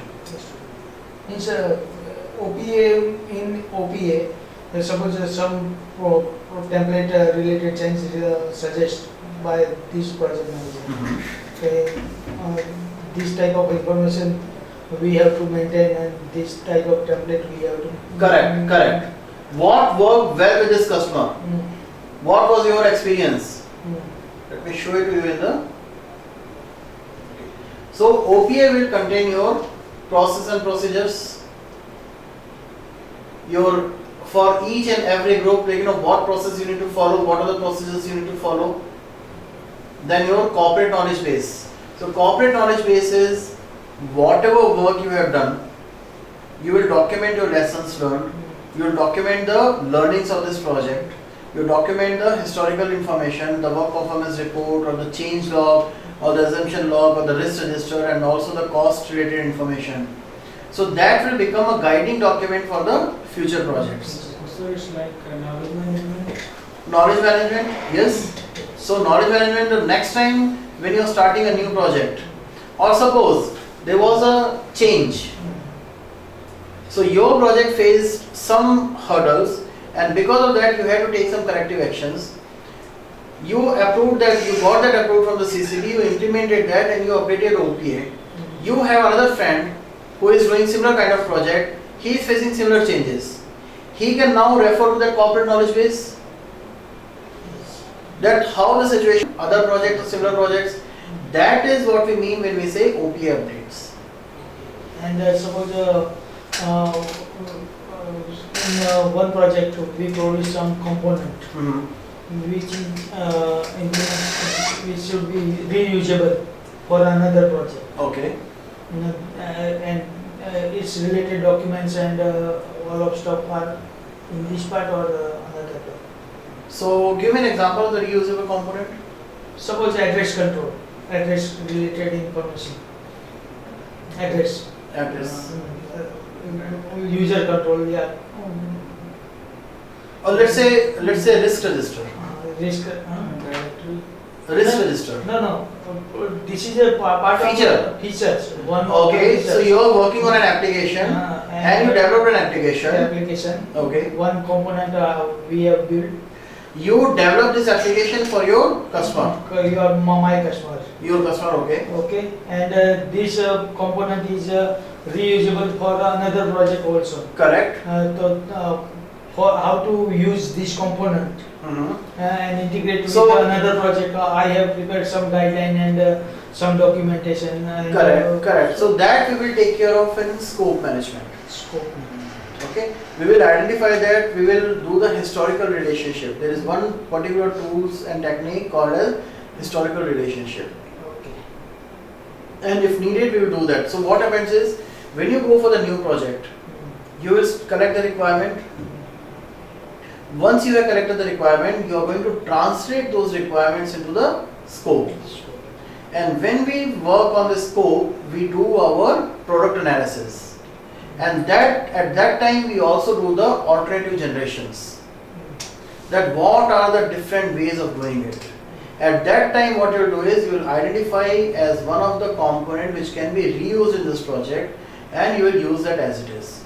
So while defining your scope, when preparing your work breakdown structure, you will add that component there as it is. So you need not to elaborate that, you need not to do that. So when you do the estimation of effort, you will not spend 2 months or 3 months on that. You will say, okay, we need only 2 days to fine tune or customize it. That is a part of your scope.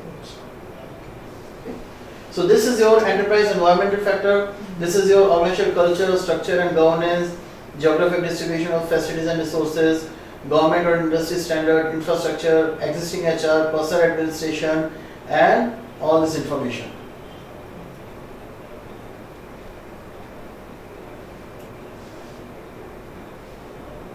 Clear? So give me just a minute. Let me find some. I actually have this. I have multiple versions of the slides actually. Construction resource supplement है Resource scheduling.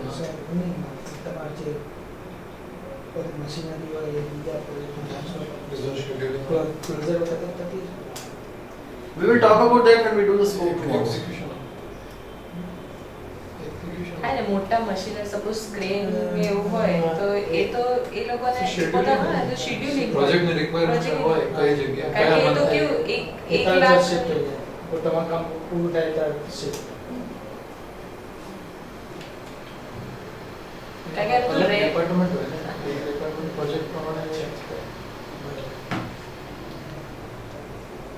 એનું એક rent બી બહુ વધારે હોય Okay. કંઈક લાખ રૂપિયા એક દિવસનું હોય છે.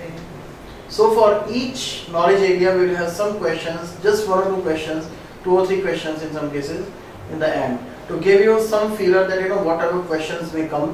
And on day 4 we will have a quiz. We'll have a test. We will give you 50 questions.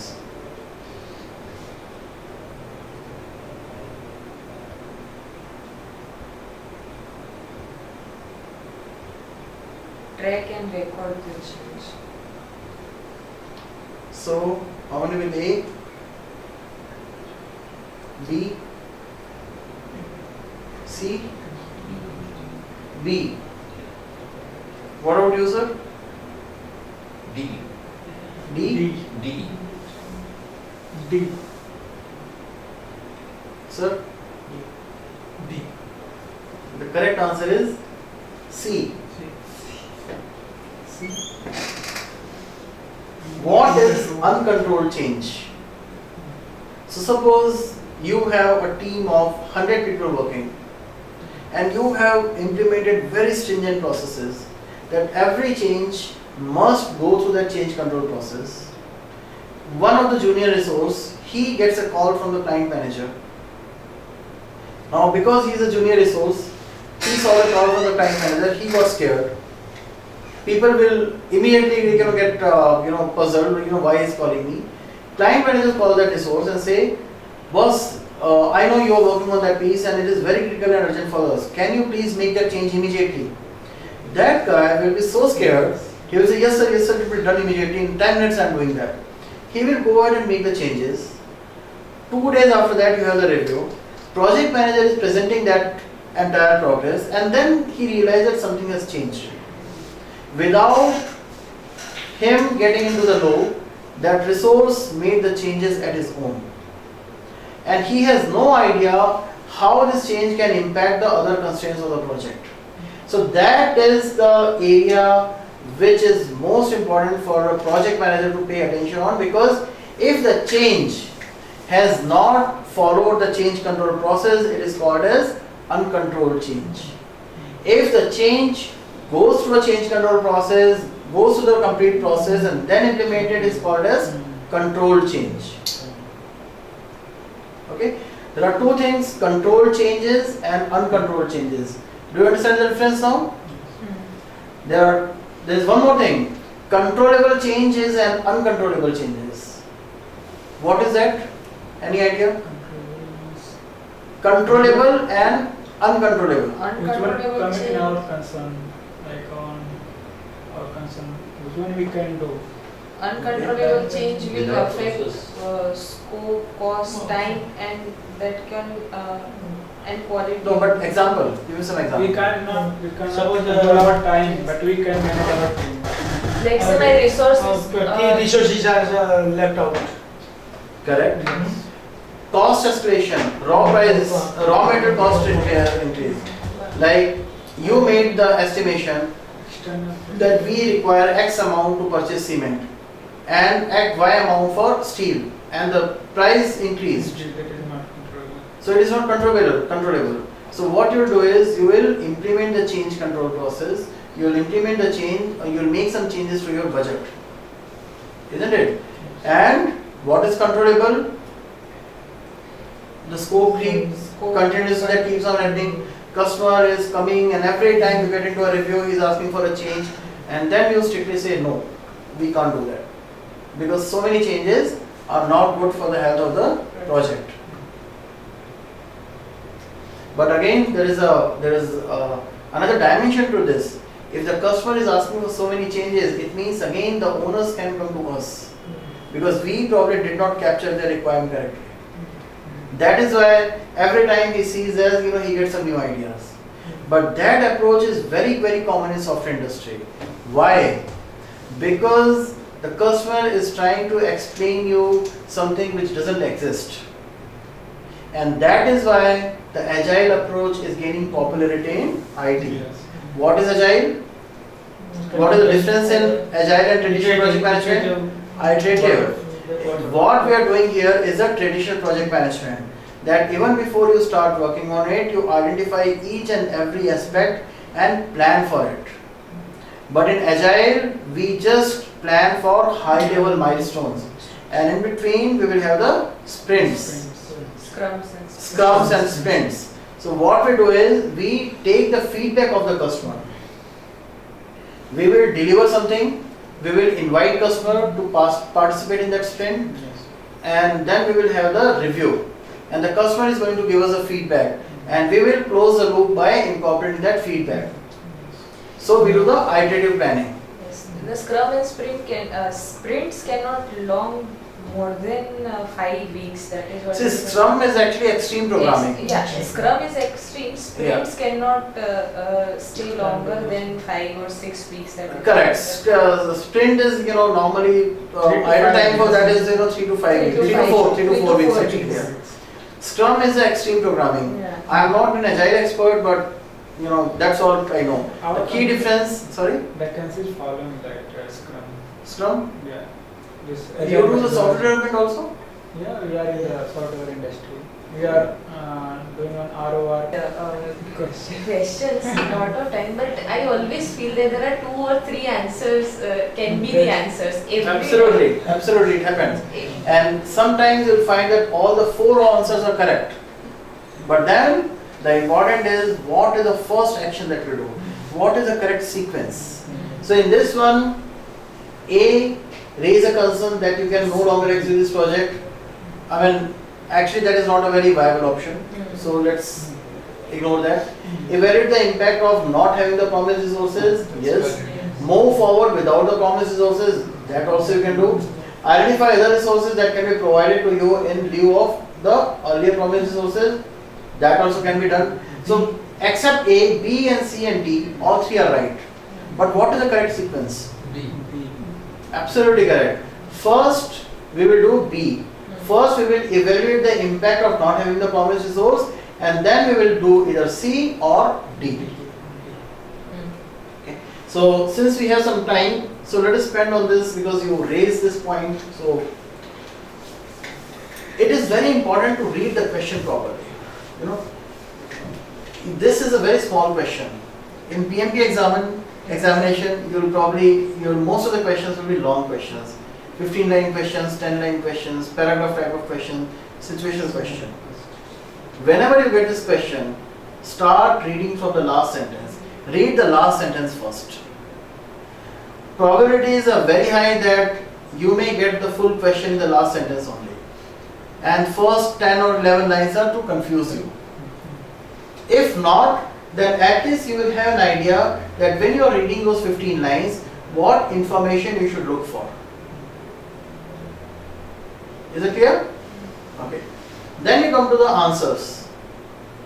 So, suppose I ask you a question that you are somewhere outside India, or let's say anywhere, and you are driving on an isolated stretch.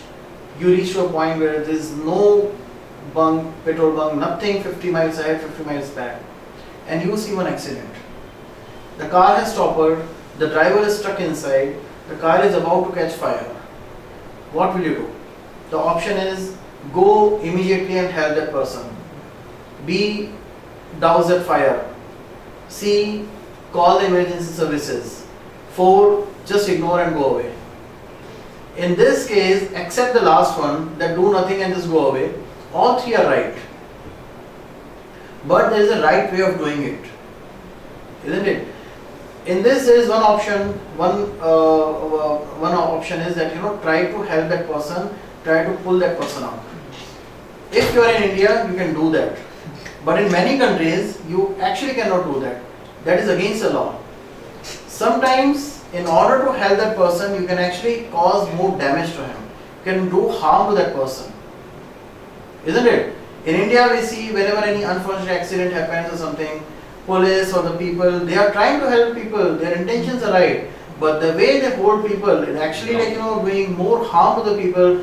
You are from the profession, so you would know how dangerous it can be. Very dangerous.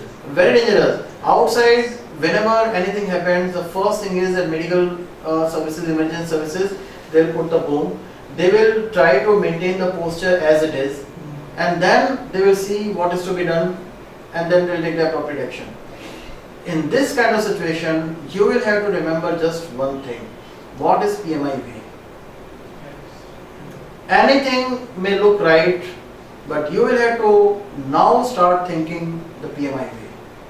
And PMI says no matter what happens, stick to the process. No matter how bad the news is, no matter how tough the action is, no matter how difficult it is to implement that, but you will have to stick to the process.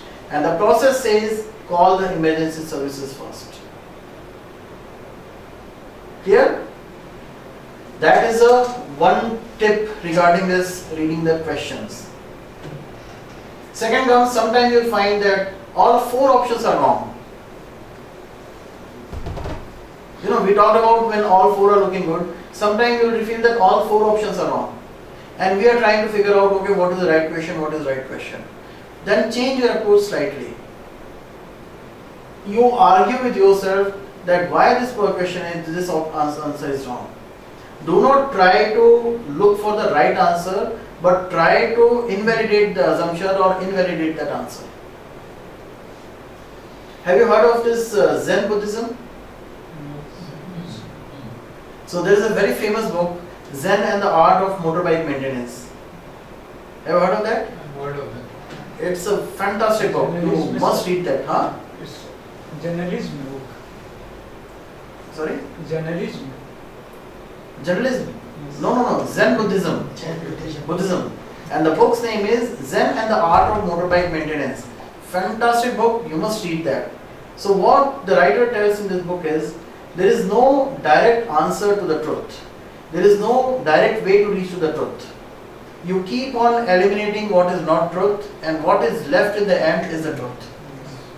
Same thing you will have to do with your questions here or the options here in examination. You try to invalidate those options, and what is left in the last is your right answer. Clear? So we will have some tricky and some tough questions also later on, but that is all about the project integration management. And we can revisit this process again after we are done with all these subsidiary knowledge areas, and then you will have a better clarity. So if the clarity was in between the crystal and the mud, then I think on day 4 you will have the crystal clarity.